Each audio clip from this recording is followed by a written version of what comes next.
As an electrical engineer, Sel Sarkin became interested in the use of frequency propagation as a healing method and designed and built several variations of the EMEM or Rife machine, researching its effect on the blood. He has traveled extensively, lived in different countries, and taught meditation, dance therapy, and breathwork. As part of his travels, he has worked with shamans using San Pedro, ayahuasca, psilocybin, and 5-MeO-DMT. Sel leads retreats in countries where the toad medicine is legal, and he offers integration sessions to people who have used psychedelic medicine as part of their spiritual journey and healing process. And with that, I will turn it over to Sel. Thank you, Tara. Wow. Thank you everyone for coming out this evening. I hope you enjoyed the rain we had yesterday, the fresh air. I can breathe again. I'd also like to thank Sarah for organizing and Tara for organizing this event. I'd also like to acknowledge the psychedelia facilitators and integration coaches and the great work that this community is doing to really bring people together so that we have safe containers. The main thing is that we have safe environments or safe settings that people who are wanting to explore psychedelics can do it in the right way, and we're not going to get these horror stories and suddenly there's intervention and the whole thing is shut down again. So I'm very pleased to be part of Psychedelia, and I will mention Cherie, who in a sense started Psychedelia. And so we have Psychedelia over here, and then we have another community in Los Angeles. I'm not sure if you're aware of the Aware Project, which was started with Ashley Booth, and Cherie and Ashley used to work together. Just a quick mention on the Aware Project's website. I think it's the Aware. Is it the awareproject.net? Inner space integration. Inner space integration. They have the conclave, which there's a whole page or two on best practices. And if you go into that page, you'll see a lot of information on questions that you want to ask before you go into a ceremony. So some of the questions would be, who's the facilitator? What's the background? Do you set up a rapport with the facilitator? Do you get to know them and feel that you trust them? What's the environment that I'm doing it in? Obviously, what's the medicine? And then an important question is, why am I doing this medicine as opposed to that medicine? Why would I do psilocybin instead of ayahuasca? Is it because I got invited and I haven't done it before, so I'm curious? Well, I think that's really how a lot of us actually start off the psychedelic journey, is through curiosity, because what experience do you actually have? How do you compare a journey with mushrooms to San Pedro? You have no idea what each medicine, the effect that it has on you, right? So it's still important to do the groundwork, to do your homework, and get an idea of what you're letting yourself in for. And so there's another website, Reddit, where there's forums and people are posting their experiences and information, good or bad, and so on. So I'm always encouraging that we build this community where people can access a lot of information. You can ask others, how do I find out about this? I want to go down to Peru and maybe do an ayahuasca ceremony there. And so that you're well prepared. And that means that the experience will be transformative in a healthy, beneficial, amazing way, and you come out of it really having benefited immensely. So that's really what I'm propagating. Let me see here. I had some I actually wanted to start with a few words of Rumi. And the reason is because I feel he is a very psychedelic character. In some of the words that he uses, he must have been tripping on something. Right? I knocked on the door of the one who embraces love. He opened it, saw me there, and began to laugh. He pulled me in. I melted like sugar cubes in the arms of that lover, that wizard of the world. So Rumi's life, when he met his Dervish master, became filled with rapture. No different to when you or I fall in love. Falling in love is a psychedelic experience, yes or no? Yeah. Yeah? Everything becomes colorful. The music's great. The food tastes amazing, right? On psychedelic? Food tastes amazing. When you fall in love, Oh. what's that experience like? Floating. Flowing, yeah. So there's a lot of similarities to falling in love, as the same as when you take a psychedelic medicine. Now, as children, they say when you're born there is a release or a flood release of DMT.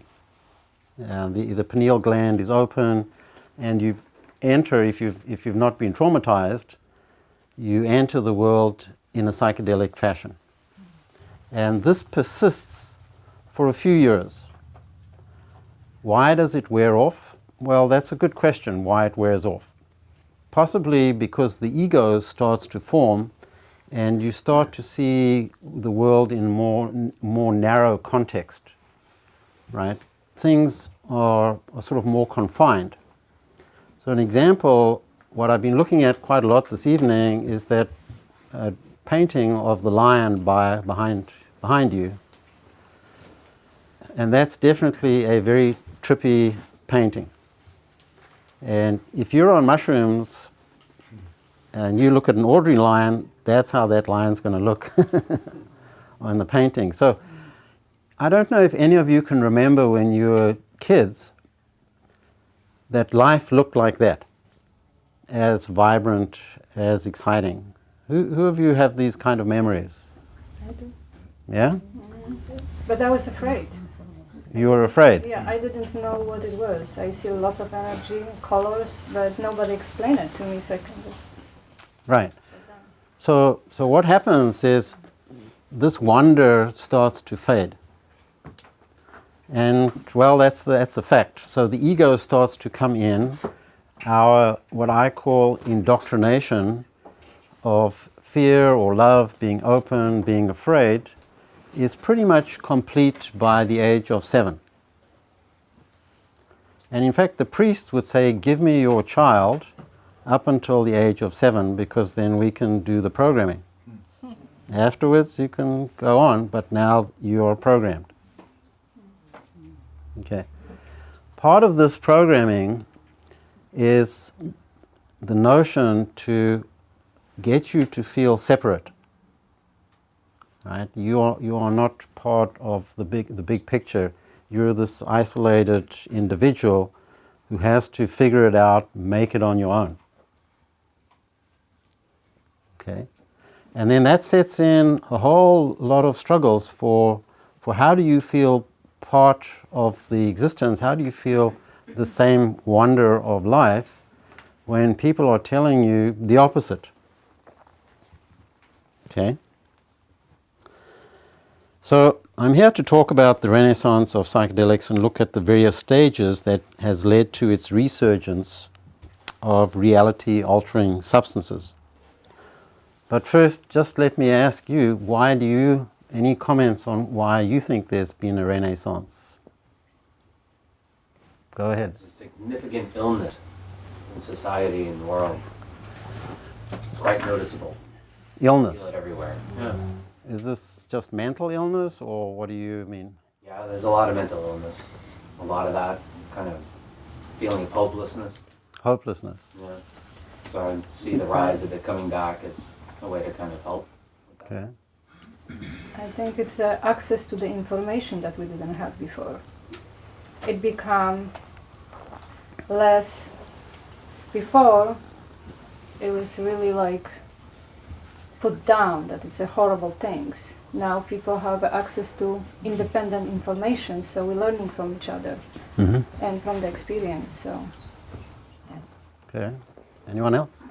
At the same time, there's been an explosion of information available to so many people. There's So what she said. also Yeah. been just more information energetically allowed, more energy shifts, allowing for more things.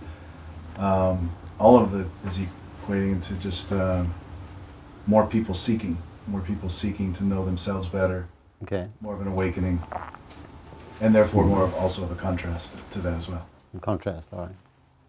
You had a one to say? Yeah, I feel like indigenous peoples historically had shamanic practices to get rid of darkness and the shadow and dark energy, and like we have kind of lost that because we're so out of touch with our indigenous kind of birthright as people, because we've moved and migrated and we're so consumed by electronics. So I think psychedelics enable us in a way to process some of that and expunge it.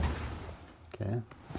Well, it's been 50 years since the 60s. Right. It's got shut down before, and the generations have shifted enough to let it be acceptable. Okay. So what I was thinking about is really when was the first occurrence of the suppression of psychedelics? Because we have a, you say in what? In the 60s? Early 70s? 70s? No, my question is an open question about really when did the first suppression and oppression of psychedelics happen? As far as history, like long history. Probably in Christianity's taking root. Right, so we have the church and Christianity coming up, and before then the word paganism is an interesting word. And if you ask really what it means to be a pagan, it actually incorporates the use of psychedelics. Now, paganism essentially is a worldwide phenomenon. You have pagans in England, and you have the Celtics and the Druids mixing their potions and doing their wizardry.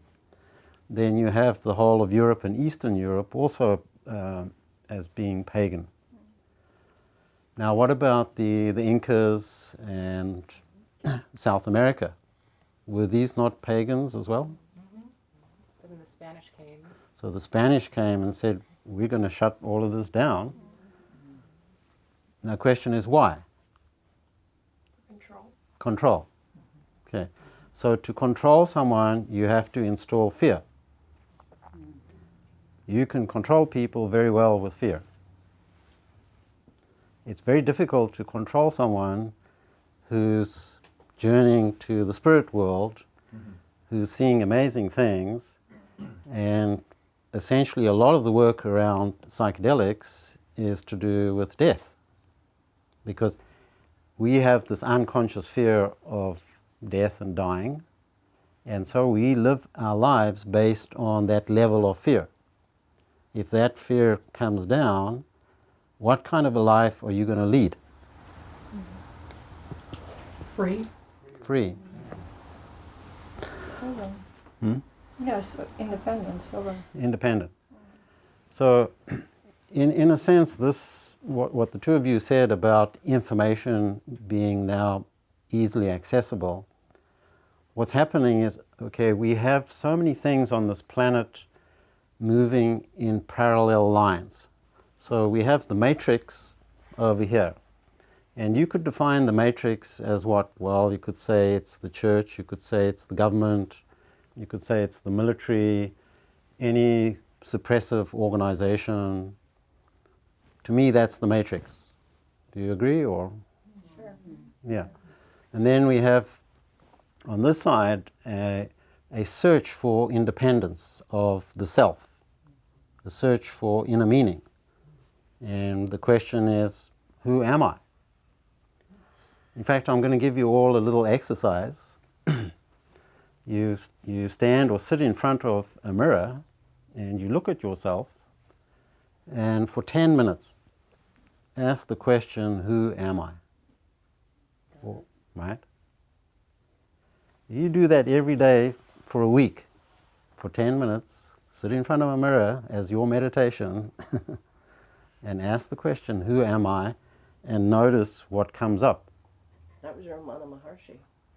No, many gurus Who am I? have asked I did that to question. myself, not knowingly. Yeah. I did that to myself not knowingly. I just looked at myself like I need to stop everything. Look in the mirror and see who am I? Who the hell am I? And so I lasted for 10 minutes and I was done. Right. I just couldn't figure it out.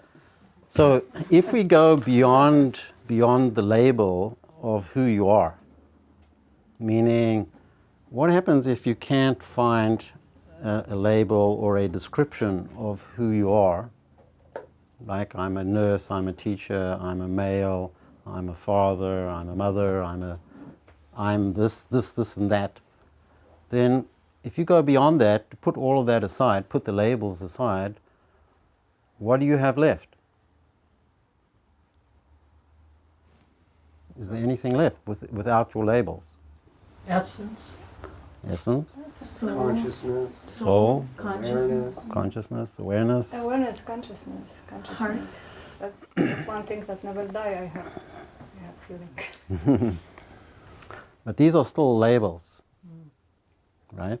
And they kind of point you in a certain direction. So can we go beyond that? I am. I am. I am. I am here. It still doesn't really mean anything, does it? So the closest that you can get to really who you are is 3 words. I don't know. All right? I don't know. And every time you look in that mirror, you may see someone a little different.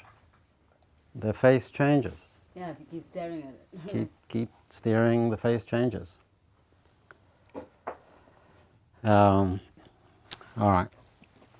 So I was talking a little bit about where suppression of psychedelics started was really, as far as the church goes, how the church came into power and what we have today. And then really for 2,000 years we've had wars. So this whole concept of control, fear, dominance, capturing territory, this can only be done without a psychedelic world. You need a fear-based world. As part of war, we have the introduction of the use of alcohol.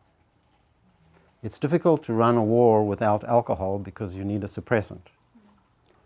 Another drug which was also popular as far as when the English empires and the Spanish and that, another drug is opium. Okay. Yeah, So the opium, China Wars. the China Wars was were very entirely widespread Even as a opium from the suppression. Chinese, yeah. Okay.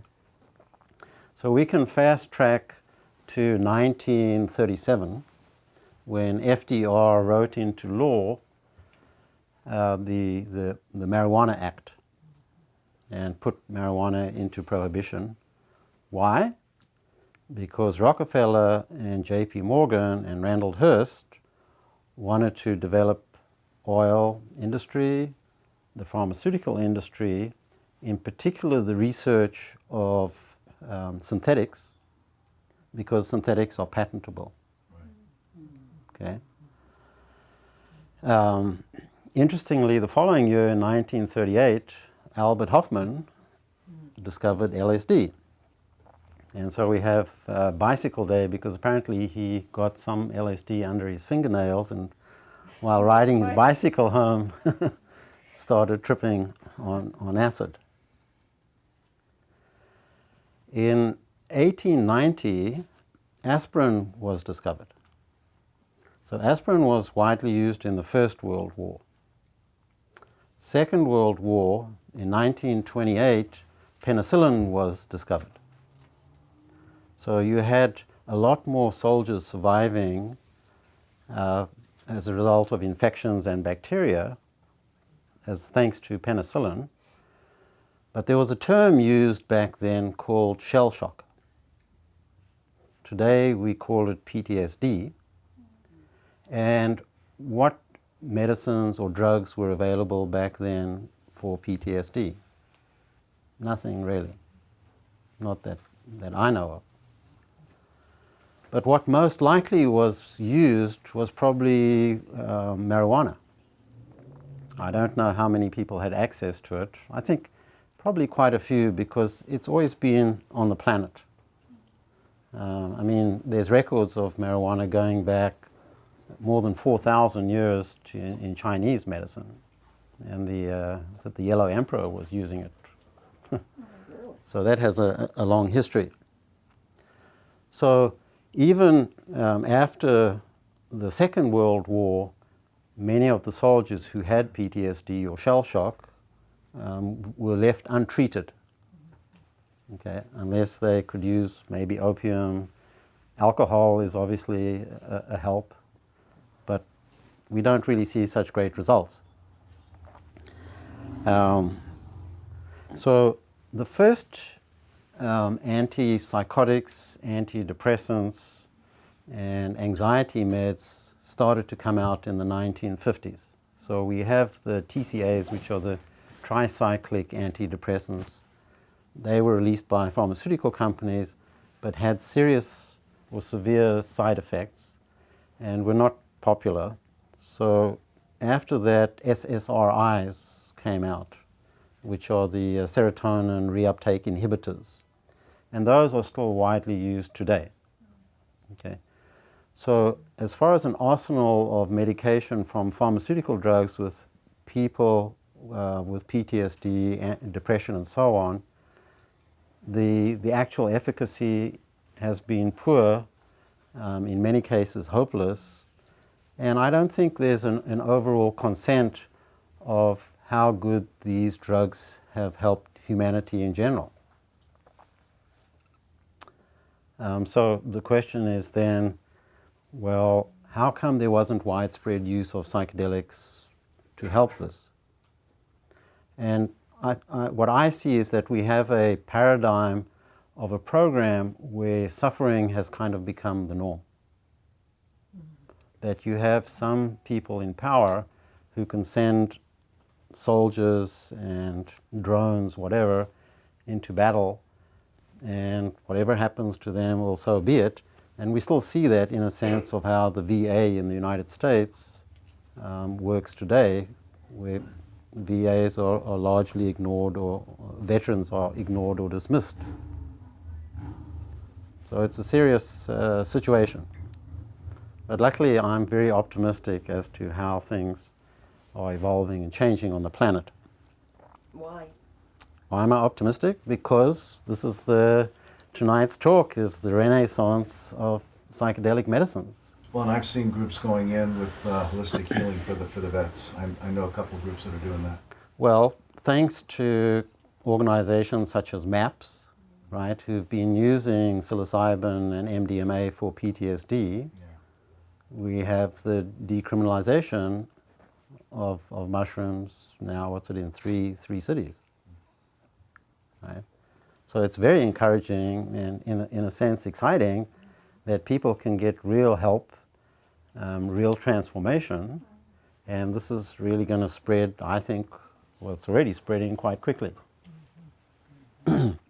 I heard like in South America they're having a renaissance too, is that right? Brazil and some of the... Oh yes, well I can tell you lots of stories about that. Some of my Burning Man friends have organized some really amazing gatherings in Brazil, and it's really spreading there like wildfire. Now there have been a few amazing players in the game of people who've advocated for psychedelics, and Alan Watts, as an example, is one of them. A great philosopher, a great orator, would be on the radio a lot. He was also a priest. Does everyone know about Alan Watts? Yeah. Oh, yeah. Yeah. He experimented a lot with psychedelics, and he wrote in his second attempt with LSD, "In the course of 2 experiments, I was amazed and somewhat embarrassed to find myself going through states of consciousness that corresponded precisely with every description of major mystical experiences that I had ever had." So he gave a lot of encouragement to people to think out of the box. He wasn't really in favor of what he I think called narrow-minded Christians. And he wanted people to really expand their self-awareness. And he also advocated a lot for meditation. Alexander Shulgin. Now, this was a remarkable man. Him and his wife, well, he's known as the godfather of psychedelics. And he, in a sense, discovered MDMA, what's that, methylene methamphetamines. And he was encouraging therapists to use what he calls psychopharmaceutical drugs to help people with therapy. And he is known for having discovered 230 psychoactive compounds for their psychedelic and entactogenic potential. Entactogenic means emotional communion or feelings of oneness. The other substance close to MDMA is the 2C family. So we have 2CB, which is fairly well known, and there's another one called 2CI. So those, I think, are the 2 most popular in the 2C family. Then I'll talk about Timothy Leary. So he's one of these characters which play the parallel role of someone who's inspired so many people to use, and where he became really popular or well known is for his encouragement of the use of LSD. Okay. On the other side, Richard Nixon, on his war on drugs, said that Leary was the most dangerous man in America. Yay! Okay. So we had these parallels going on where substances were being used for research in therapy, and then there was the start of the counterculture movement, which was in full swing in the 70s, and that's pretty much when all the research stopped. Okay. So we had the start of suppression back in the early days of the church. There's not too much discussion, as far as I know, or history evidence of the use of psychedelics in the next 2,000 years. And then we have really a very powerful change in the history from the 1970s or the late 60s. Now, Leary wrote, "A psychedelic experience is a journey to new realms of consciousness. The scope and content of the experience is limitless, but its characteristic features are transcendence of verbal concepts of space-time dimensions and of the ego or identity. Such experiences of enlarged consciousness can occur in a variety of ways: sensory deprivation, yoga exercises, disciplined meditation, religious or aesthetic ecstasies, or can happen spontaneously. Most recently, they've become available to anyone through the ingestion of psychedelic drugs. Of course, the drug does not produce the transcendent experience. It merely acts as a chemical key. It opens the mind, frees the nervous system of its ordinary patterns and structures." So that's what I think is profound writing for someone back in the 60s. Really understood the concept of the ego, the I, the self, and where consciousness can go. So that little paragraph really blew me away. Now, there's a study from the National Institute of Health from 1967 to 2000. between 400,000 to 800,000 people in the United States took LSD at least once. So this was a sort of an average of 600,000 people a year doing LSD. However, the study went on to the year 2010, and they stated that at least 32 million people have done LSD at least once by the year 2010. So thank you, Timothy Leary. So going into pharmaceuticals again, we have antipsychotics. The drugs are used to treat symptoms of psychosis such as delusions, hearing voices as an example, hallucinations, paranoia, or confused thoughts. They are used in the treatment of schizophrenia, severe depression, severe anxiety, and antipsychotics can be helpful in stabilizing episodes of mania in people who have bipolar disorder. So we have the use of lithium. That's a well-known mineral or metal, shall we say. But their main action is on dopamine receptors, reducing levels of excess dopamine, and they may also affect levels of other neurotransmitters, namely acetylcholine, noradrenaline, and serotonin. And then we have antidepressants. Common names are Celexa, Lexapro, Prozac, Paxil, and Zoloft. And then we have the anti-anxiety meds. Anyone know some of those names? Xanax, Ativan, Versa, Midazolam. Wow, so you know your stuff. I'm in anesthesia. Huh? I work in anesthesia. Uh-huh. But interestingly, many of the antidepressants are used for anxiety. So the same ones, Lexapro, Prozac, Zoloft, are also used for anxiety conditions. I just want to bring up a word of warning here because it's been very suppressed, but these, like Zoloft and these antidepressants, have shown up in virtually all of these mass shooters. Mm-hmm. Because it suppresses the inhibitions. It gives them, turns them into, sociopaths. They have no feeling. It suppresses the feeling, empathy, and these people go out and shoot. And the guy in Las Vegas, for instance, that did the shooter, had never done anything in his life, anything like that. He had been on antidepressants for 4 months. And this has been so suppressed, has not been talked about. There's been a few programs. Dr. Oz has actually talked about it. But, well, I think most of the people here in the room, particularly, my feeling is that the discussion is not about gun control, but about the use of pharmaceuticals, because as far as I understand, every shooting, the person has been under the influence of a drug. Right, yeah, antidepressants. But who talks about that? You will not hear that on the news. It's completely suppressed. The drug companies are so strong. The Columbine shooters, too, were on antidepressants. Right. So the question is, what is the difference between anxiety and depression if the same drugs are being used? Anyone like to share? One is just forward-thinking rumination versus backward-thinking rumination. Depression is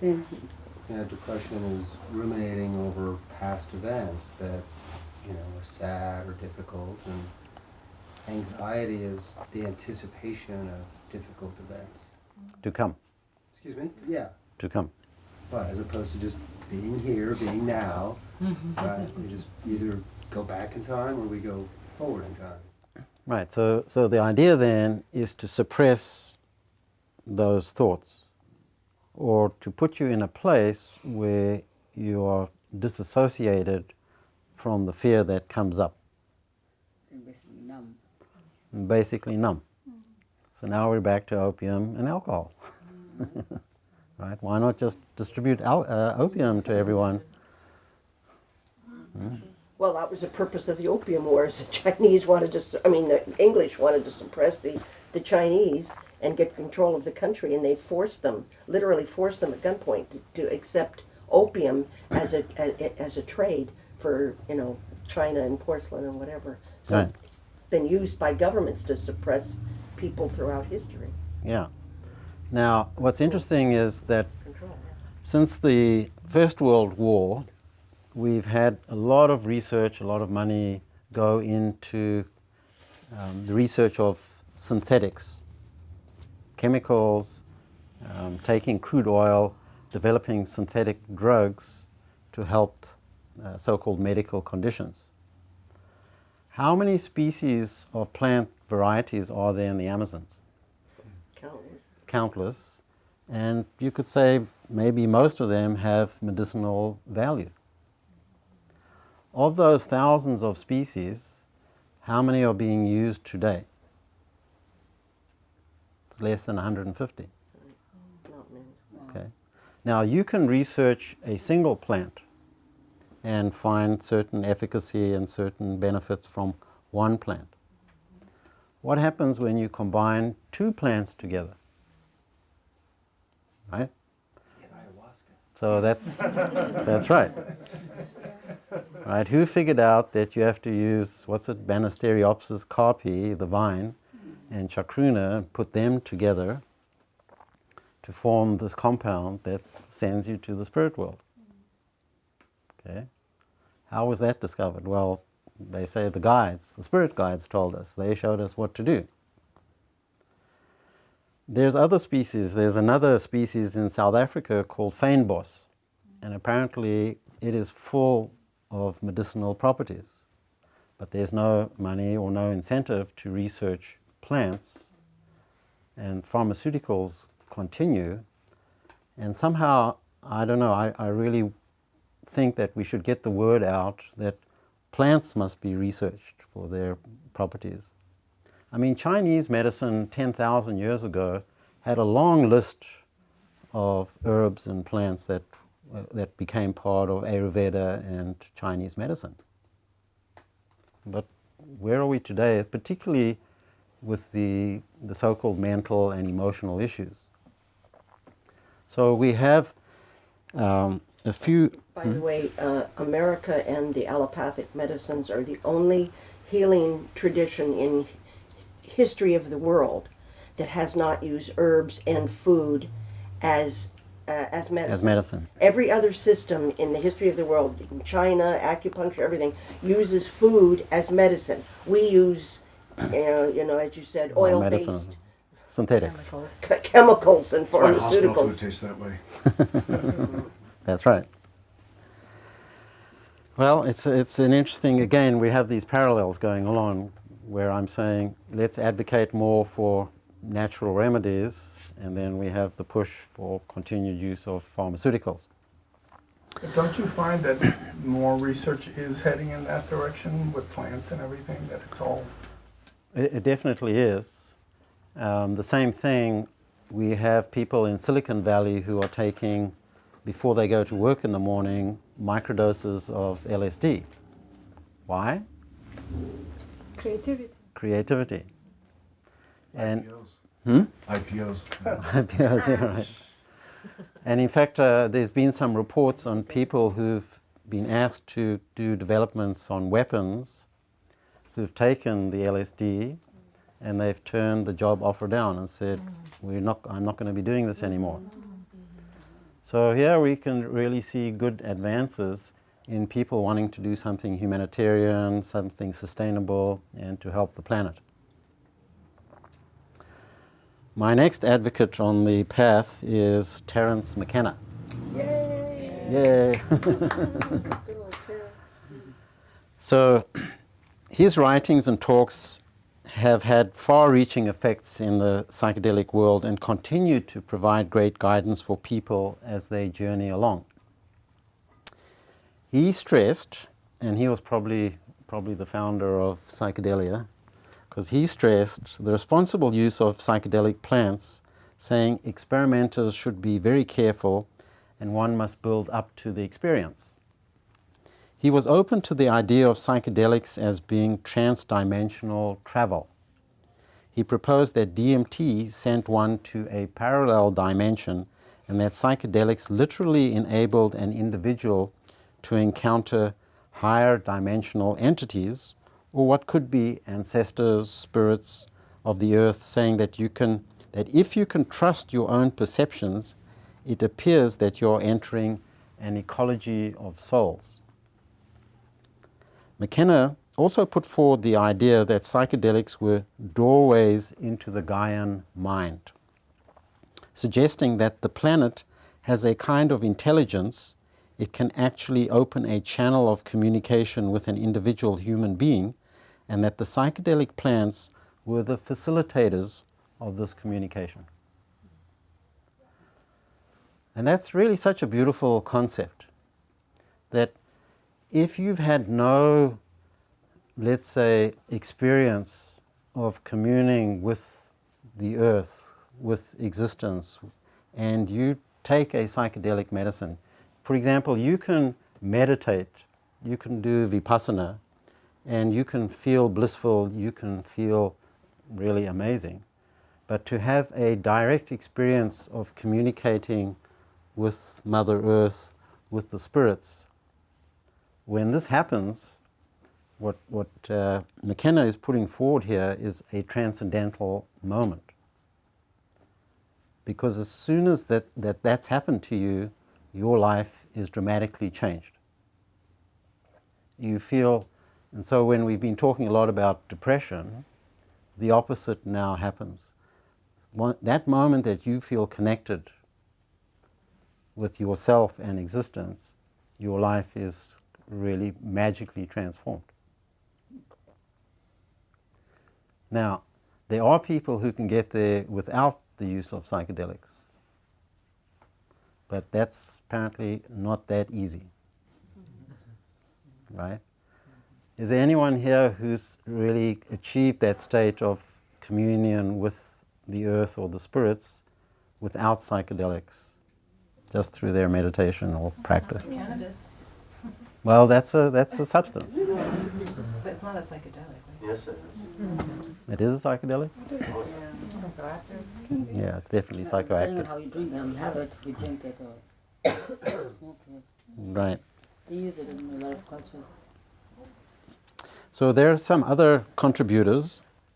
There's this movie that recently was released, Fantastic Fungi. Did you all see that? So definitely Paul Stamets is a great contributor. Someone I've enjoyed listening to is Martin Ball on his discussion on 5-MeO-DMT. I can talk a bit about that later, if any of you would be interested in me expanding on 5-MeO. There's James Orrock, who used DMT extensively, and he came out with a book called The Tryptamine Palace. So that's a fascinating book to look at.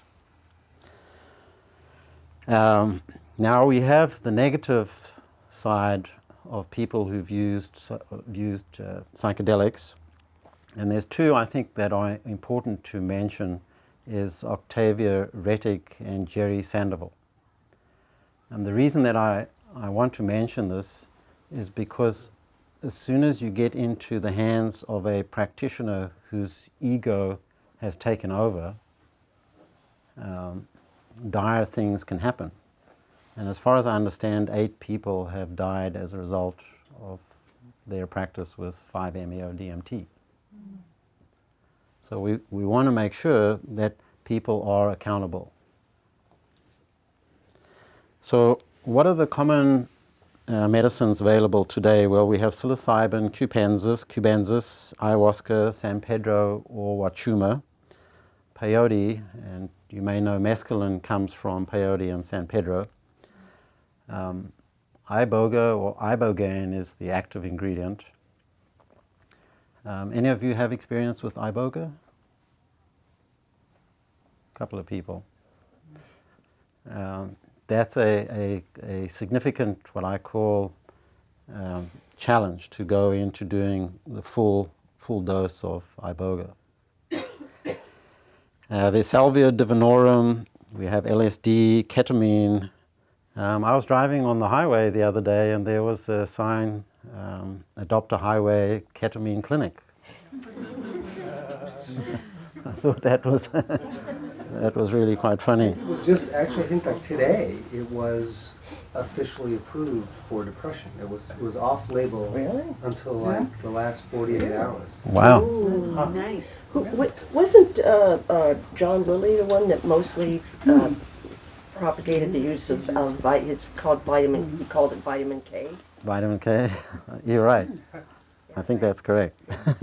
I did vitamin K with John Lilly. Oh, wow. He was Well, you've got some stories to tell.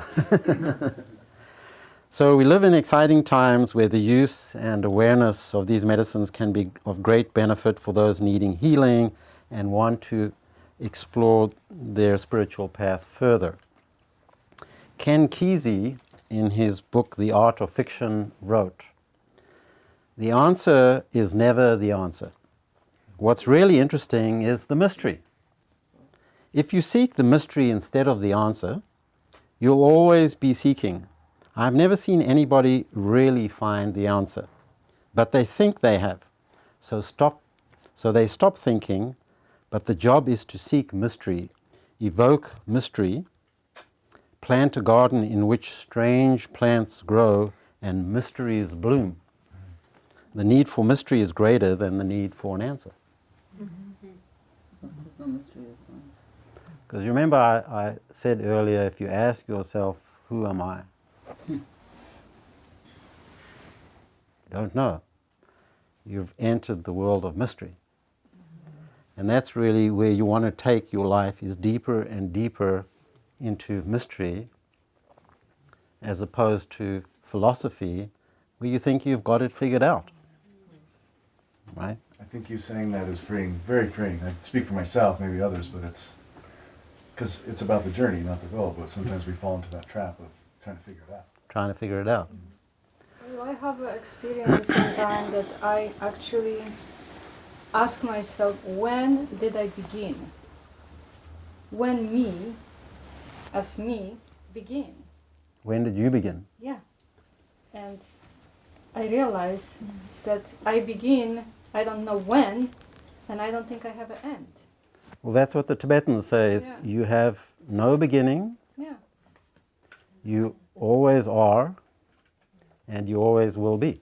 Yeah, because we change, we constantly change. Who I remember 5 months ago, it's not me anymore, but my consciousness is present. The suit gonna be changed, but we keep going. Yeah, well, that makes things very easy then. Yeah. Then life is just a walk in the park. Hmm? Interesting game for sure. Interesting game. So what are we looking to achieve from the psychedelic community? So I have said that we want a high standard. Obviously there's going to be dark forces around that want to shut this whole thing down and keep the fear game running. But obviously once you switch on the light, the darkness goes. And I like that imagery, and one of the gurus that I've loved is Osho, and he always spoke about bringing in the light. Now, that's actually quite an interesting concept. So what these medicines and what I found in myself is they bring life and love into people and myself. As your journey to self-awakening continues, those in authority can no longer control you. From priests to politicians, you quickly see their game and simply shrug it off as childish and immature. The doors of perception begin to open as to who you really are. As those around you begin to see your light, you will find many who were your so-called friends begin to drop away. Those who are on the same frequency level as you resonate and will walk down the path with you. So it's always important to stand alone, stand on your own, and see what happens. Don't be attached through codependence or need to what really doesn't serve you. And that's what I like about the use of medicine is you come back to yourself. You come back to your heart. You come back to what really feels good. And if you operate from that place, what will be the likely outcome? If you're operating from an open heart, what's the outcome going to be? Will be in beautiful mystery. You can put it however you want, right? But the outcome is probably going to be really positive, amazing, and so on. So how do you check yourself what condition you're in? Where is your heart? How do you feel? Do you feel threatened? Do you feel compromised? Right? And so this is what you want to take into the world as far as your decision-making process goes. Always, before you make a decision, ask yourself, where am I at? And where in particular is my heart? So we've come to this planet to play and love. Make this a better place and hopefully leave having made a small positive contribution. Although some of us are here to bring destruction and chaos, usually by being unconscious, some by deliberate design. We all want happiness, fulfillment, peace, and we are designed for pleasure, not pain. And that's a big discussion, by the way. We are designed for pleasure. Would you agree? We don't allow ourselves that very much. And yet we don't allow ourselves that. And I see more and more people who are finding themselves, perhaps through psychedelics or whatever means, acknowledging how important pleasure is for your health. So if you want to be in physical health, mental, emotional good health, it's vital that you have a certain amount of pleasure and you consciously seek that in a good way on a daily basis. I like that idea. But don't you agree you have to exude that pleasure to try to get the same pleasure back from others? Well, does there have to be a condition? See, there's no condition required. And that's the important thing, is some people feel guilty to have pleasure. Some people say it's a sin. Some people feel ashamed or embarrassed. See, the conditioning goes deep, and we need to break all of that conditioning. Well, I would just put a segue on that, and that is that the Dalai Lama said that the natural state of human beings is happiness, and I think happiness is more inclusive than pleasure. There's a reason why I use the word pleasure, because it sometimes has the negative connotation because it's linked to these things of sin and guilt and being ashamed, right? So what happens is people will deny these feelings of pleasure and they become ill, right? And what I've seen in ceremonies when people, for example, on mushrooms, and I see that they're breathing in deeply and there's a big smile on their face. And I ask them afterwards what was happening. I've heard these amazing stories where a person will say, I've been loved, I have been attended to, I've been romanced, and I've been dancing, and I've had such incredible pleasure. Right? And you can see how deep that's gone into them. And from there, they'll move into the world with this enthusiasm. So I think this is really something that we have to take more personally, is how much pleasure we actually get. I also want to mention the different stages when we're in our teens, 20s, and so on, the use of psychedelics. So people in their teens and 20s, there's obviously a lot of ignorance around it. How much research have they done? What preparation? And I've actually been hearing now parents talking to their kids, even kids below the age of 10, about the use of psychedelics. So this awareness is on the rise. And so between the ages of teens and 20s, I would say psychedelics is more done out of curiosity and perhaps peer pressure. Where that takes you, well, I know people have said, I did mushrooms and LSD in my 20s, but I haven't done it in decades. But now I'm interested again. Okay. And that's interesting that there's this resurgence. Well, I'm interested in it again. I want to try and see where it takes me. When people get then to their 30s and do psychedelics then, there's a big difference. One of the aspects of doing psychedelics in your 30s is to bring out a lot more your creativity and finding your power. The 30s is a good time for those two things, because also it's considered your prime.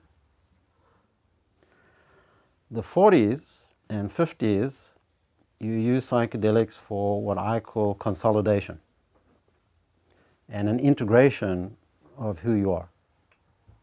And those two things, when you consolidate and integrate who you are, you really become a formidable force, right? The integrated person is really someone you don't want to mess with because they will stand their ground and not budge. Because they're true to themselves, they'll be true to you, and they're true to the planet. The 50s and 60s is another shift. And I don't know if you've thought about this, but in your 50s and 60s, what starts to become noticeable is a sort of a decline or some deterioration of the body. Really? There's something. Well, you know, I didn't have much. But the opposite can also happen as far as a strengthening, let's say, of the mind and the emotions. There you go. But there's definitely a shift, and what people will start to notice is thoughts around death. Okay, so psychedelics is an important ticket, that's a good word, to start becoming more conscious about your pending death. Death has many words such as surrender, dissolving, letting go, releasing, and change. Change being an important word. For example, someone who's suicidal, what is it that they really want? Peace. Change. Yeah. Release. What kind of change? Changing their state of being, changing their life. From no Another pain. life. From pain to no pain. They want love. They want love. So often the association with a suicidal person around pain is something perceived and not real. So this is a mental construct, something perceived and not real. And that's why psychedelics actually switch it around, that your perception of pain is not real and you actually don't even have it. But you have some fear, you have a threat. Like there's a high rate of suicides in Japan for people who've lost their jobs, don't have an income, and feel ashamed. It's perceived. And so moving out of this perception into what actually is, that you're really not threatened, there will be food on the table, you're not going to starve to death, or it's not so bad, that's where these medicines can play a great role. And here's a quote from my good friend Joel Breer. Says that death is but a passage to a place long sought, an awakening to the oceanic vastness. It is the undoing of the shackles of space and time, and the unwinding of all we cling to. As remembrance of the gnosis envelops and swallows your being, it dissolves away all that is and ever was. Grieve not for this impending loss of perceived self, for this inevitable deterioration of all you hold true, for once it is shed away, its absence makes way for the ecstatic. I like that quote a lot. Now there are three, what I call... Wait, you didn't say what happens in your 70s and 80s. Well, so hopefully you figured it out by then. And then it's just one party.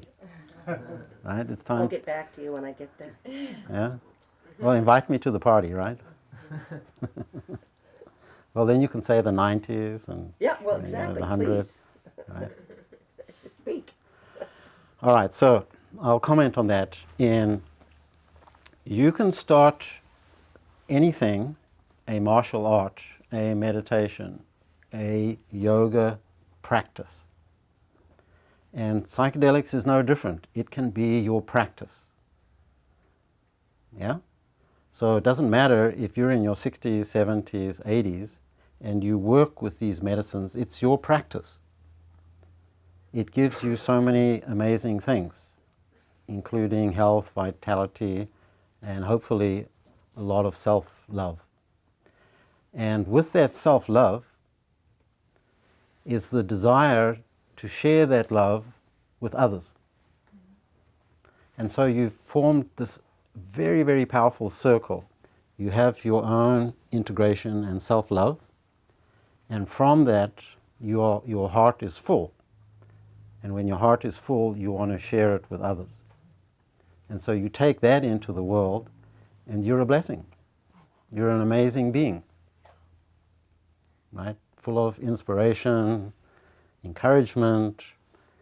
I think you used the word kindness. And kindness is paramount, being kind to yourself and others. So I have here what I call the 3 layers of the spiritual journey. So the first is reconnecting with the body. As you know, trauma and abuse is stored in muscles, bones, in its energetic form inside you. The memory stays until it's released, and we carry this trauma our whole lives unless we do the work of undoing what happened and coming to terms with those events. And so we have the word release, unblocking what is stored inside. So the medicine lifts the veils that prevent us from going back into the pain of what happened. As the veil gets lifted, the memory or feeling can return, and we are thrown back into that moment. In going into the fear, we become released and can find peace and resolve. For some, it can be a long journey. For others, an immediate phenomenon. The next layer is opening to love and gratitude. For many, this is more than enough, and they feel satisfied to be in this place of feeling open-hearted and filled with love. They no longer feel separated or isolated. They see in their place that they belong and part of existence. For those who have been suffering from depression and anxiety, they may feel an overwhelming relief and a great healing in their lives. But the universe has more in store for those who are willing to go to the next level. This is beyond the mind, beyond duality, beyond the ego, into what is known as the unified field of existence. Now you have gone far beyond the search for answers, beyond the inquiry of meaning and reason. Those powerful words, all-knowing, all-present enlightenment, are now you. You have merged with existence and have returned to Source in its original form. You are one, you are Brahman, the ultimate reality underlining all phenomena, and Atman, the essence of breath. To experience this for a moment is known as Satori, a glimpse of enlightenment. There are those who have claimed to have achieved enlightenment and who live in a constant state of samadhi or bliss. So this has created the role of guru, followers, or sannyasins, because we are all seeking enlightenment. And whether you find a guru in a physical form, or an entity, or in the spirit world, these are all wonderful teachers. And so I hope you've at least found something so far along the way.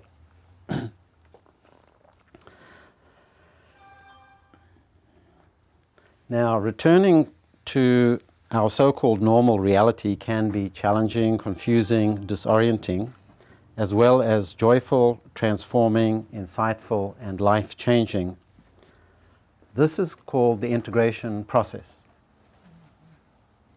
And so some say it's the integration process is more important or more valuable than the journey itself, or being under the influence of the medicine. Coming out of that and integrating what happened to you is really the key. This is where it takes you as far as how your thought structures develop, how you feel emotionally. And so when you've done a ceremony or a journey, when do you go back into doing another one? How do you know when it's time? So there's lots of questions that you can ask yourself, because I know someone who's done ayahuasca 1,000 times. That is a lot of medicine. Right. How are they doing? Yeah. Are they still sane? Are they still sane? Right. So we obviously want to be wise, intelligent in every time we do a medicine, because of how powerful it really is, and what it can do. So I'll always approach a medicine with the utmost of respect.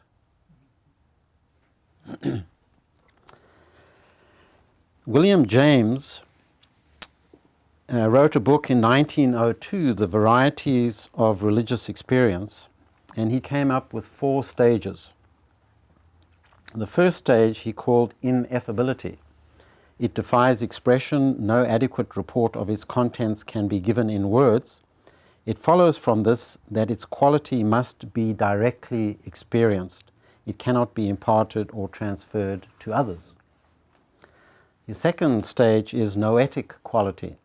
States of insight into depths of truth unplumbed by the intellect. They are illuminations, revelations full of significance and importance. They carry with them a curious sense of authority for after time. The third one, transiency. Mystical states cannot be sustained for long, and often when faded, their quality can be imperfectibly be reproduced in memory. And the last one, passivity. The mystic feels as if his own will were in abeyance, as if he were grasped and held by a superior power. So I'm kind of at the end.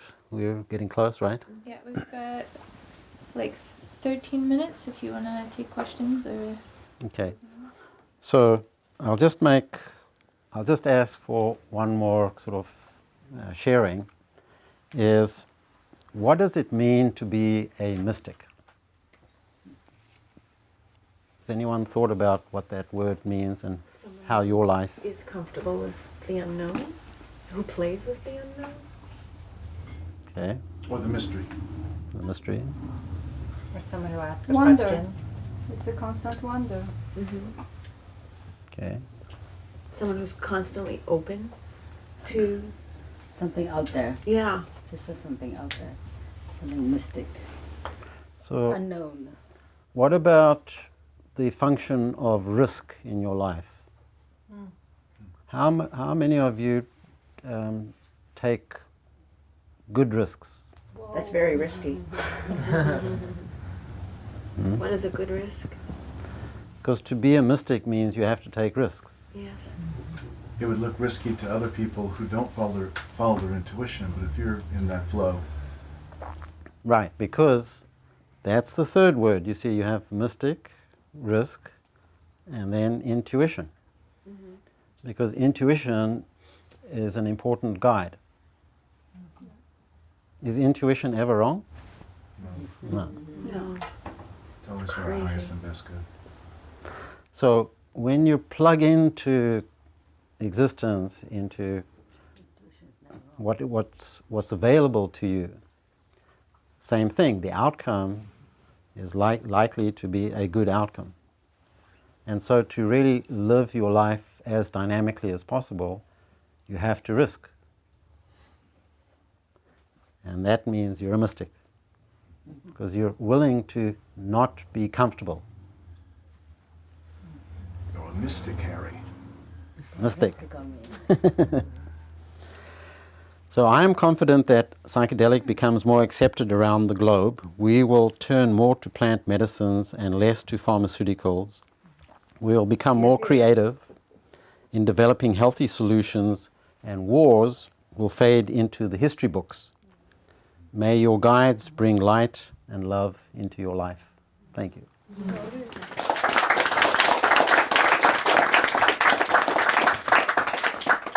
We have a few minutes for questions. Do you make much of the fact that we came from the same stuff the mushrooms came from many, many years ago? Well, the Tibetans say we've always been around. And I think as a species, with the kind of intelligence that we have, my notion is we've always had that. It wasn't that the mushroom spores or ingesting mushrooms amplified or increased our ability, particularly around speech. They say we couldn't talk until we started eating mushrooms. There was no speech center, right? But what I think is, as a species, we were developed maybe at the same time as mushrooms came out, or have always been around, is my thought. So many theory about this, but I read a book which was really interesting called "The All Sickness is the Homesickness." And first I thought it's going to be probably about some traumatic, experience as a child. Actually, no, it's the homesickness is that wonder, that mysticism that make us search, because we're longing for something we cannot even name it what. And it leads us to all kind of depression and, drugs abuse, whatever, because we must have embedded in us the memory of feeling good. Mm-hmm. Yeah. So all sickness is the homesickness. This is actually really simple. And then another thing I want to share, on YouTube for a while was the movie which called The Most Shocking Documentary About Psychiatry. It's really worth it to watch this movie. It's 3 hours movie made by psychiatrists. The Most Shocking Movie About Psychiatrists, that's the name of the movie. It's fantastic, really fantastic and entertaining. Thank you. What is it called?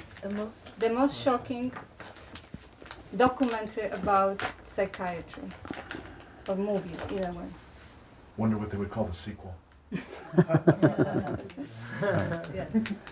I have a question. Okay.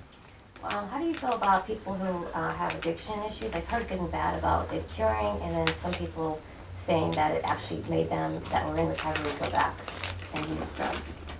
What do you think about that, as far as it helping? Or? So they were in recovery and they used what? What did they use? I've heard a bunch of stories, like people who were in heroin or whatever. I heard one story of somebody that actually got cured from heroin. And then on the other hand, somebody who's an alcoholic, she said that she did ayahuasca, and then she had a great experience with it, but it caused her to kind of crave the euphoric feeling, so she started drinking again. So I don't know how you feel about that. Well, what you want to look at is what happens to the person during the journey in, let's say, their ayahuasca experience. And that would give you insight into why they went back to using alcohol. Because you're going to have an experience, doesn't matter whether it's ayahuasca or mushrooms, whatever, you're going to have some experience and journey into some dimension, right? It could be a great experience, it could be a party, it could be wonderful, or the very opposite, where it's traumatizing and difficult, and you've got all these memories coming back into you.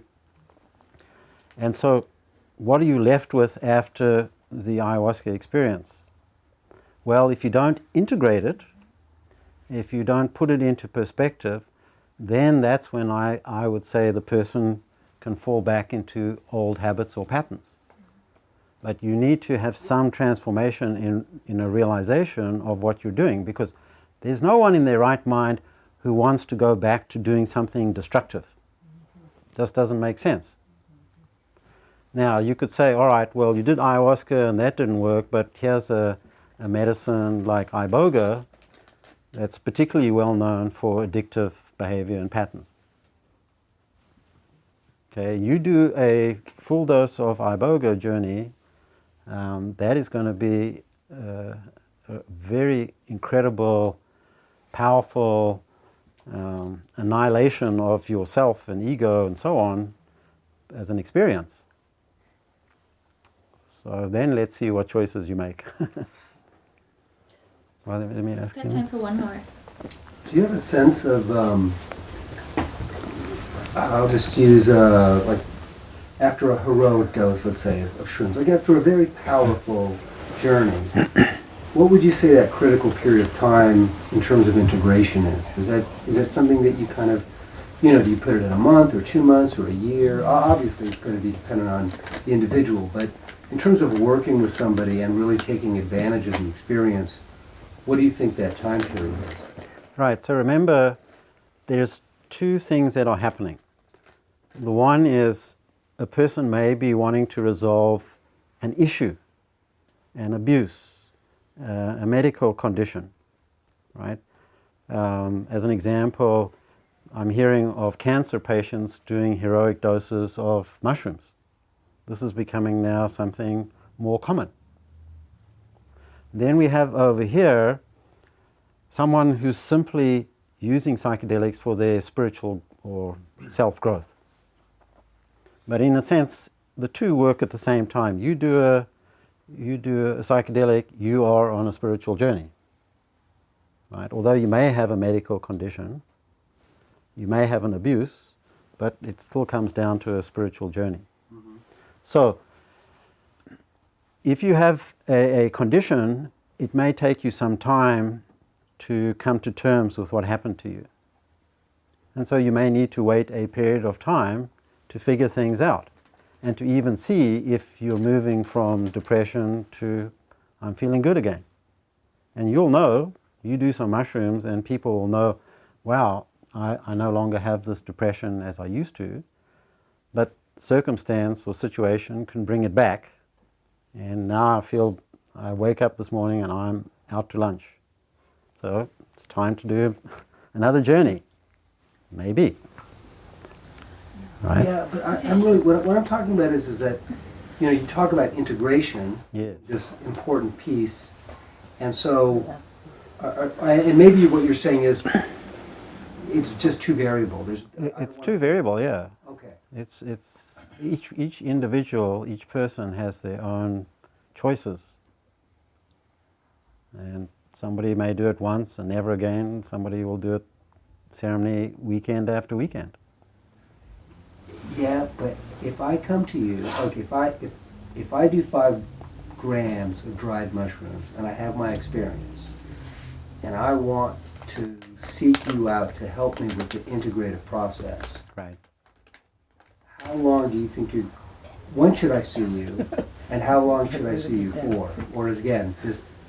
Well, you come to me for a session and then I'll tell you. Okay, that's fair, I got that. Okay. Come to me and I will tell you. See you within how long, a period of time? I'll tell you that too. Okay, I think we have to call it there. Just a few quick words. I usually run down what all of our upcoming events are, but they're on the flyer, so if there's pink flyers left out on the table, you can grab those on your way out. Feel free to congregate on the sidewalk and chat and meet the community. We always encourage that. And everybody, thanks Sel for the lovely talk. Thank you.